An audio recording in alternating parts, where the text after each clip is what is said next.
boughs of holly. Fa la la la la, la la la la. 'Tis the season to be jolly. Fa la la la la, la la la la. Don we now our gay apparel. Fa la la la la la la la la. Troll the ancient Yuletide carol. La la la la la la la la. See the blazing Yule before us. La la la la la la la la la. Strike the harp and join the chorus. La la la la la la la la. Follow me in merry measure. While I tell you Yuletide treasure. Hey. Fast away the old year passes.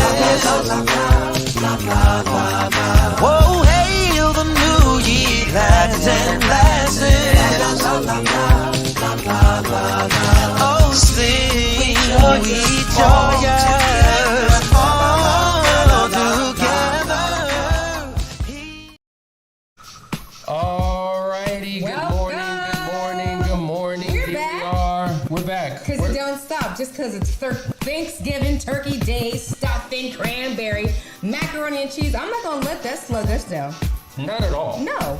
But, guys, it's 26 days to Christmas. Yes. And every single day we're going to do a countdown. We're going to do a countdown because we're excited that we're almost there. It's just like Thanksgiving is what you do in the meantime till you get to the main event. Thanksgiving is the appetizer, but Christmas is the main course. Yes. And so we're 26 days ago. What are you doing? What are you doing this year during this pandemic for Christmas? Are you traveling? Are you staying home? Are you doing an experience? Are you buying gifts? We all doing something uniquely different. I think that a lot of people are talking about giving back and doing things differently because there's been a lot of loss. So you have people thinking about others finally, which was really what we should have been doing the entire time. So I know for me, I'm looking for opportunities for my kids to get involved in blessing others and doing things differently. And we're blessed. We're still here, right? To see another day, even through all this crazy crisis and pandemic we're going through, we're still here. So we have so much to be grateful for. Let's share and let's give the gratitude. Now, guys, I know it looks crazy. We're in an undisclosed location. It's fuzzy, it's blurry. This is a temporary situation. We're not at our headquarters in Atlanta, Georgia, but we didn't want this to stop us. So we're going to continue to go on with the show. Before we get there, listen, if you have not signed up, we're talking about Christmas. There's no better gift to give yourself and to give your marriage than a last chance weekend coming up December 11th through the 13th, 2020. It is virtual. You can do it from your home. You can rent, I don't know, a townhouse. You can Airbnb, a hotel. Let's get a nice suite hotel, get away from the kids, get your hotel set up, and do the last chance weekend. It's the closest thing you're gonna get to a full-fledged intensive, just you and your spouse getting the work done so that you can move into 2021 with power and audacity. And that's what we stand for, the audacity of marriage. Sign up. Go to the website, couplesacademy.org, set up a discovery call. But today we're talking about dealing with differences in your marriage. This is gonna be interesting. Be right back in just a second.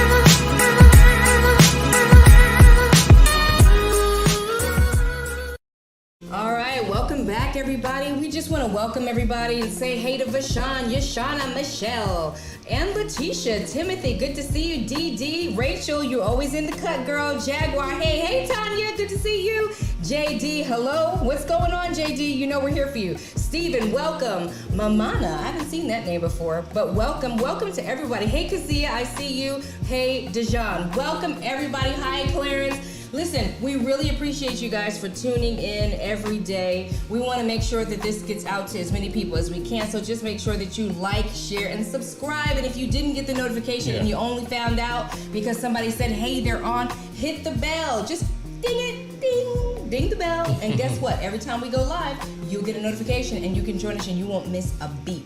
So today's topic was inspired by one of you.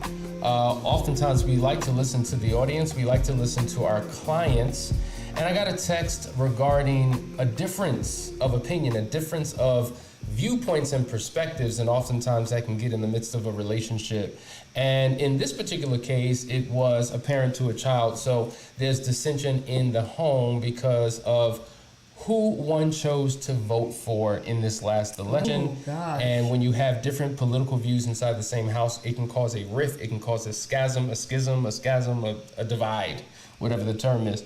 And so we see this quite often. This is not the first time we've heard about this. We've seen how brothers and sisters, parents and children, cousins have fallen out with each other over a number of things, one of them being politics. And my thing is, listen, this joker, or whomever, is in office for 4 years, maybe 8. How long has your relationship been established? So a 20-year relationship, a 30 years relationship is done, over finito, over something like that. And I actually know personal people who, and some of y'all out there feel the same way. Like if you know that your friend from 20 years is a Trump supporter, you done cut him off.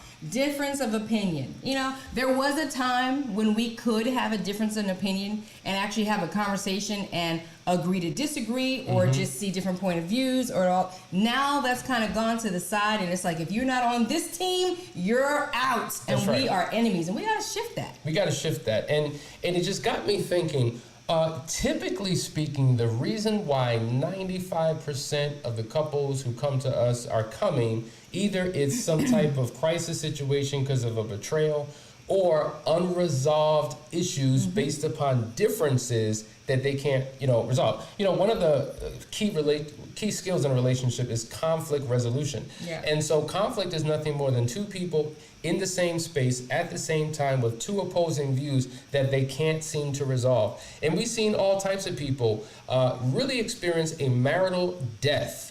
Another word for that would be a divorce, because of differences that they couldn't get past. So whether the differences were how we raise our children, or how about something as simple as nutrition, or dress code, or choice of friends, religion, entertainment, habits, idiosyncrasies, financial decisions, work schedules. There's really an incalculable number of things that people allow to cause this huge wedge and ultimately leads to the deterioration of their relationship. And we want to talk about the fact that it's okay that your spouse is different than you, because number one, God made him or her that way. And we talk about this all the time. Adam and Eve, they were the original odd couple.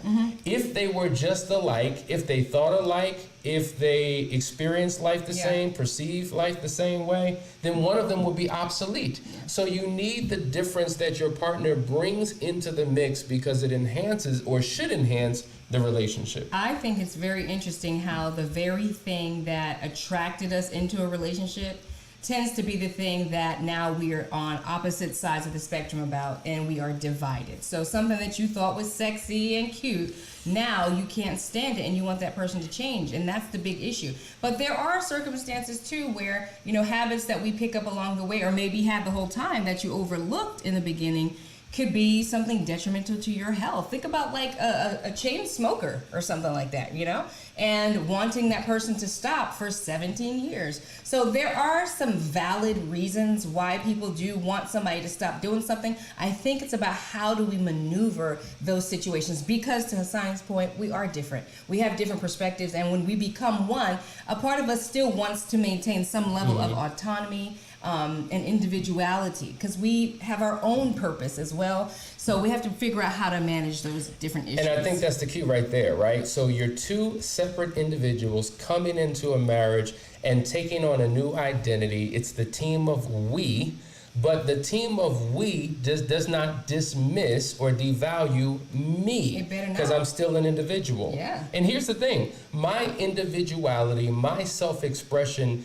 should complement team we. It should make team we better. Right. But when when me tries to shut down she, then what's going to happen is the integrity of this relationship is going to be compromised because the power of us is based upon what she brings to the table. Or if it infringes upon the we, right? Because if my choices that I'm going to make for me now is causing a deficit in the unit, like let's say I decide that I'm going to take out a loan and do something and I don't need to feel like I need to ask you. Now there's division because my choice is impacting the choices of the unit. Oh, so of course. it's about deciding, okay, we're gonna get into what it's about. Yeah, absolutely. But that's a good point. So we, if not handled correctly, can diminish me, Yes. me, her. But when me is on the throne, it compromises the integrity of we. That's it. So it's the perfect balance between the two. So how do you deal with these differences? Number one,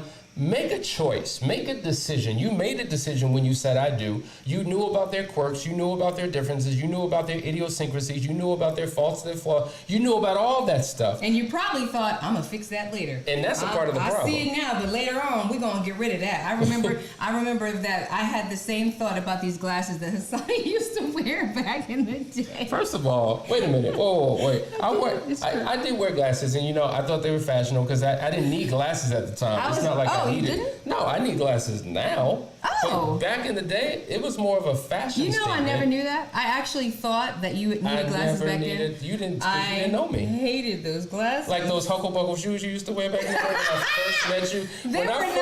They were not Hucklebuckle shoes. Hucklebuckle shoe. When I first met Danielle, They were trendy. and we were dating. I'm gonna have a picture. That trend was over. They were not over. You can't find that picture nowhere on Google, on Actually, Facebook. recently I saw those shoes at Aldo. And I was just like, oh snap, those are the shoes. But anyway, I the was point like, that's is, different. as you can see, we do that. We see things, we're like, yeah, I like that, but that gotta go. Them gotta go. I'm gonna burn those as soon as I get a chance. Remember that day you were wearing sandals with socks to the beach? That's a lie. You just straight up lying. You're lying. Differences. Anyway, you see how he do. Anyway, But you get the point. You're making a choice. You Listen, should have known from the very beginning, and now you want to try to shift and change them. Like, go ahead. You were saying make the choice. Make the choice to accept. Right, you're making the choice to say, you know what, I chose you as a life partner, Yes. and I'm choosing to really embrace some of the differences that you bring to the table. Number two, you have to choose not to condemn. I think one of the best books that I've ever read in my top 10 is How to Win Friends and Influence People. Chapter 1, it talks about don't criticize, condemn, or complain, because it doesn't work. Nobody likes it. And when you're constantly critiquing and picking your partner apart and condemning them for their choices, you're diminishing them. Now, of all the things that I have done, I mean, you've heard our story before. I was a very critical person, and I would typically do that. And so I don't know if I was condemning you, but in essence, we have a tendency of doing that, whether we're critical, whether we're judgmental, and it makes your spouse feel some type of way. And the attempt is to fix them, because in essence, what you're saying is, God made a mistake, and now that I'm in your world, I'm going to fix you and That's make a you the good way I point. need you to be. That is a good point. And I think, there's some wisdom in that. Also, we already know, because we talked about this before, about how the Bible really talks about how murmuring and complaining is an abomination to God. He can't stand it. It's why the children of Israel were, wandering in the wilderness for 40 years.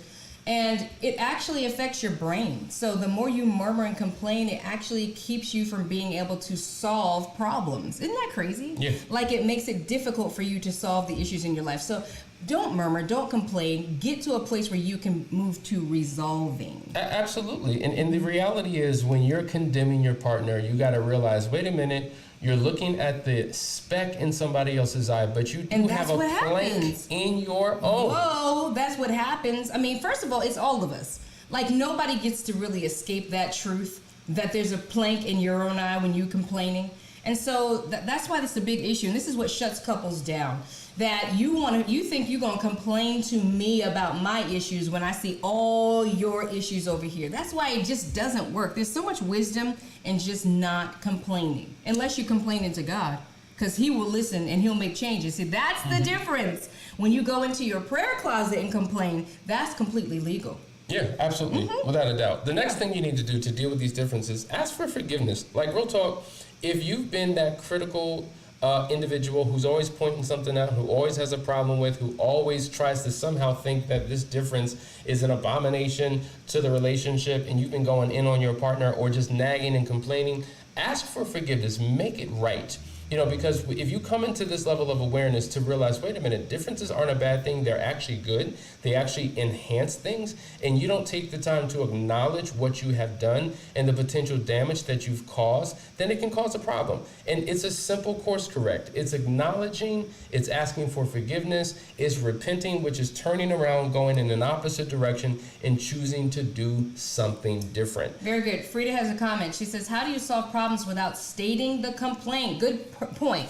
Now, stating the complaint and complaining are two different things. If you are stating the complaint, to me it's about, okay, let's set the stage for this discussion where we're going to deal with real issues, and there's an invitation made. This is how we properly move into conversation and try to avoid argument. Because what happens is that when you approach somebody with your complaining, right, and they weren't ready for it, they're caught off guard, they move right to the defense. The defenses rise. It's literally how we're designed to move into defense. Now you're in an argument, as opposed to, I wanted to talk to you about some things. When is a good time? You know, and really walking carefully towards this argument, or not argument, towards this conversation to avoid an argument. I think that's different, because when we're complaining, it's like you're always doing this, you never do that, you. When you want to approach somebody about some issues, it's actually a conversation that you can have, and your goal is to come to some kind of a resolution. Absolutely. Not argue. And really, in addition to what you just said, it ties right into the very next point in terms of how to deal with differences, is you have to learn how to negotiate. Now, your question was, how do you deal with the complaint without complaining, or however you phrased it? But the point is, you do have to address the issue, as Danielle said, but then there's a pathway, a process that you go through. So we're here out of state, in another state, working with a couple, doing an intensive. This is day number 3. So I'm going to walk you through what happened on yesterday. There's an issue that they have, and so it's an issue that they've had for their entire marriage. And so they've spent countless hours and days and weeks and months complaining about the problem. So we took out a tool that we walked them through, which allowed them to quickly identify and clarify the issue. You have to clarify the issue, because have you ever been in an argument? I'm sure we have, where you've been arguing a couple hours later, days later, when all the emotions subside, you realize, wait, that's not even what I was talking about. I was talking about this, and you're talking about that. You're not even on the same page. So first you have to clarify exactly what the issue is. If you're talking about an apple, and you're talking about the skin, I'm talking about the seeds, we're talking about two different things. So we have to be clear. Now, once we clarify the issue, the problem, the rest of the 3 steps we took them through was very solution oriented. It only took 15 minutes. We literally helped them resolve an issue in 15 minutes that they have spent the last 6 years struggling with. And so that's the power. When you have the tools and the skills and the know-how, and you honor the rules of engagement when entering into this type of conversation, you win. But most of you on this show with us are very intelligent, very educated, you're very smart, and that can be a part of the problem. A lot of times when we provide people with tools, they outsmart the tool. They're like, oh, we don't need that. We already know what we need to do. All we need to do is just talk about it and figure it out. And now you're slipping into old ways, old patterns, and then you're getting the same old results. So last point. Insanity is doing the same thing, but expecting different results. So if you want something different, you've got to do the opposite of what you've always done. And the steps that we guide you through in an effective negotiation allows you to win. Hey, okay, we got another comment. It says, are there any tricks of the trade in order to stop a habit of complaining or criticizing? In this negative world we live in, that's where we tend to gravitate towards negativities, complaining, criticizing.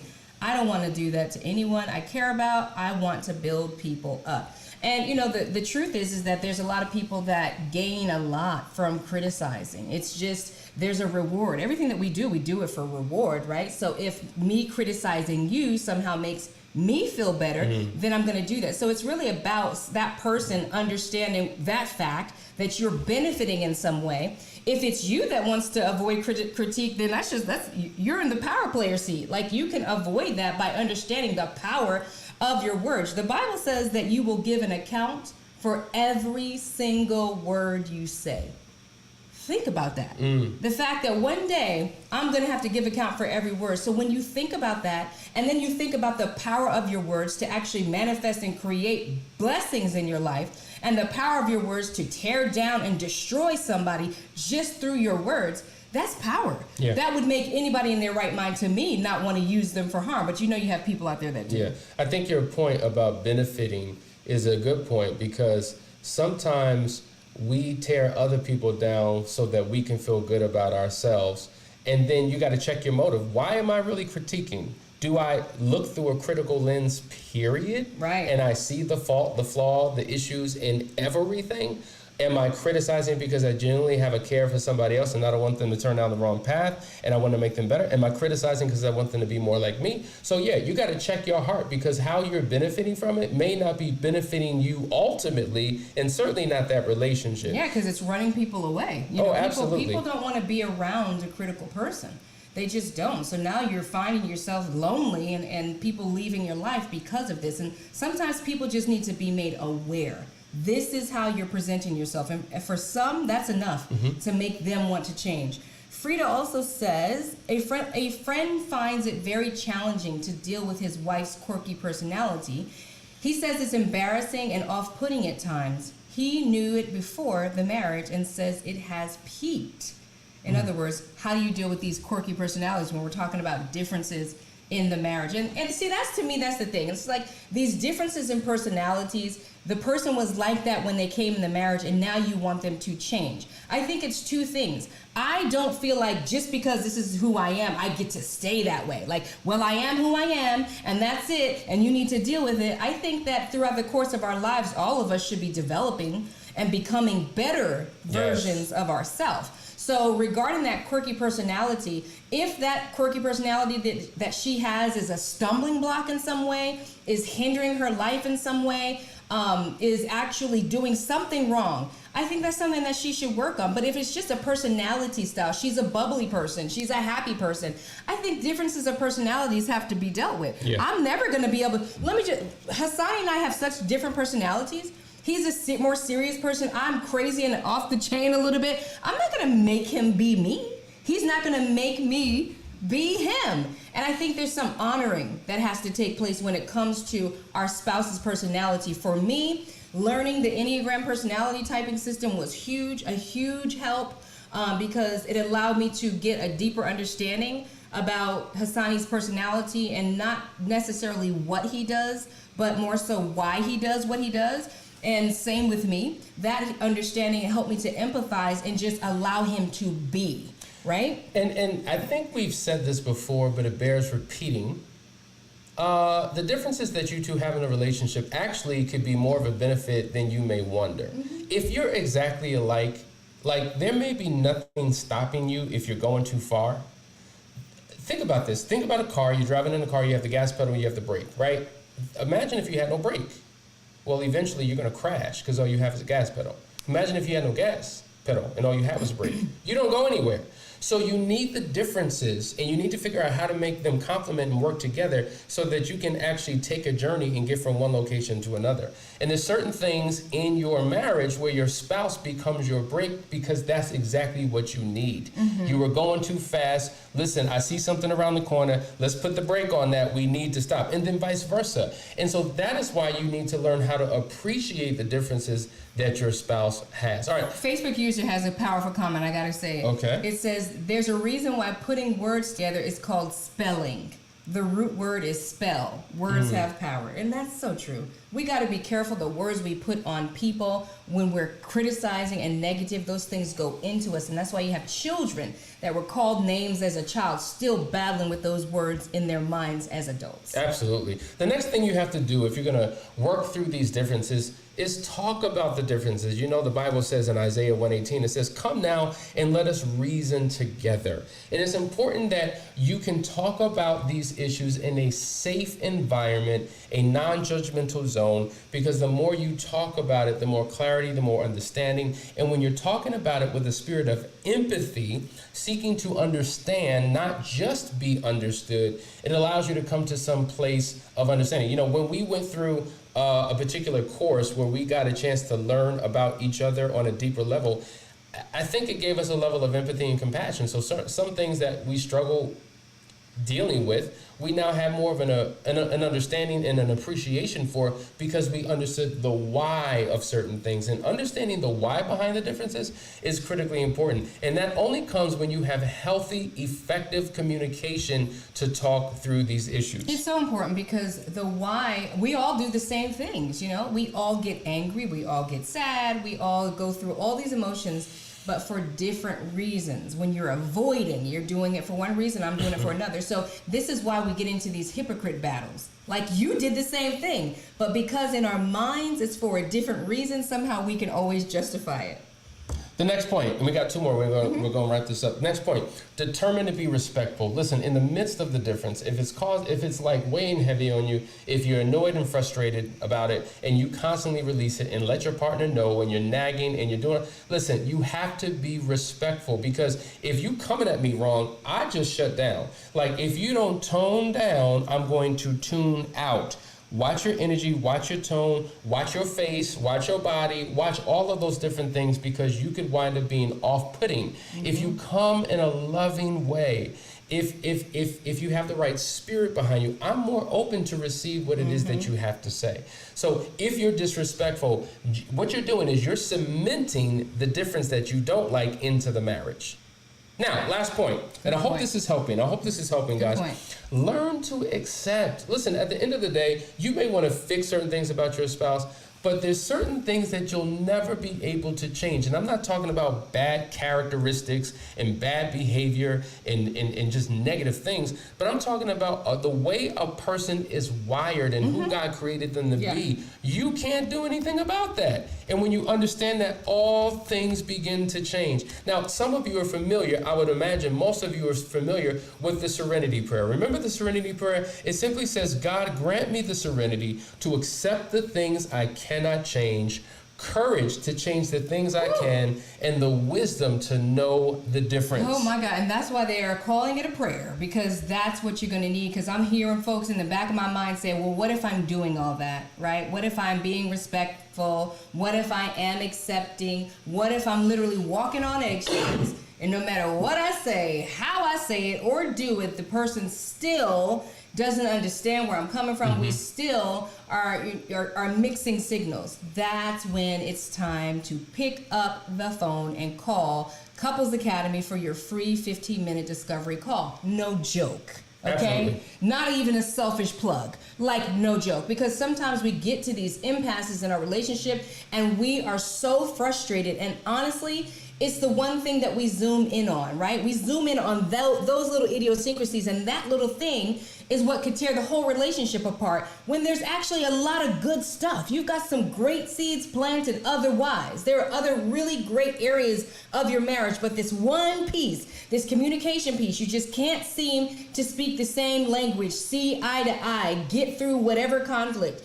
Call Couples Academy. We'll help you work through those things. Boom, there it is. I got to acknowledge my cousin. Good to see you, cuz. Good to see you. She says differences can be a benefit. They absolutely can. It's really all about your perspective. When you begin to change the lens that you look through, you can either see these differences as a source of frustration, or you can realize, actually, this represents balance, the balance that we need to make this relationship work. Got a couple more comments? Yeah. Okay, we got this one. How do you cope with the realization that your spouse uses your weaknesses by constantly complaining to justify doing whatever he wants to do, as opposed to helping fix them?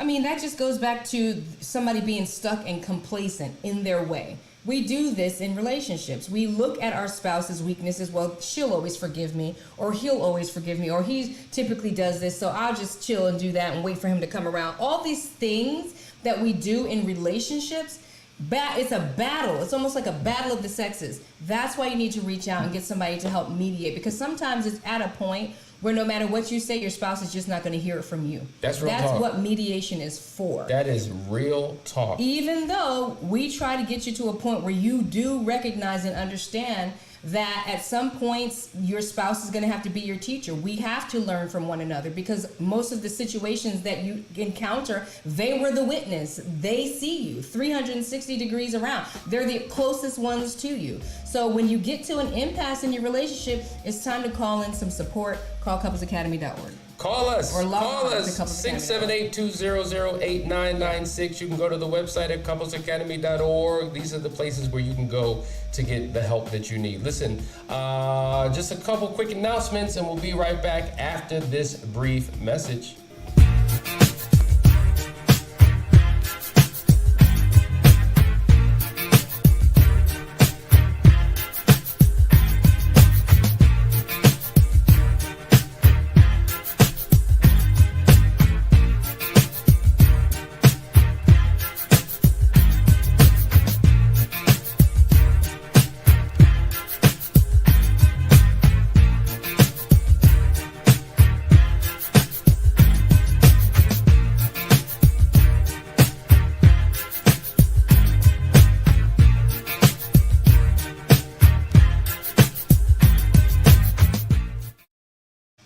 That's right, guys. That is what we're all about. I hope you saw some products there that you want. Perfect gifts for Christmas. We have a couple events. We've talked about this before we got started, but we actually have this last chance weekend. If you haven't signed up, what in the world are you waiting for? Oh my God. Let's get it, folks. Let's get it, folks. Listen, I hope you enjoyed today's show. We will be with you from our studio on tomorrow. I'm so glad. So glad. So So nice you to can get actually back see us. to our zone. So guys, we love you, Thank and you we will guys see for you joining on us. tomorrow. Bye.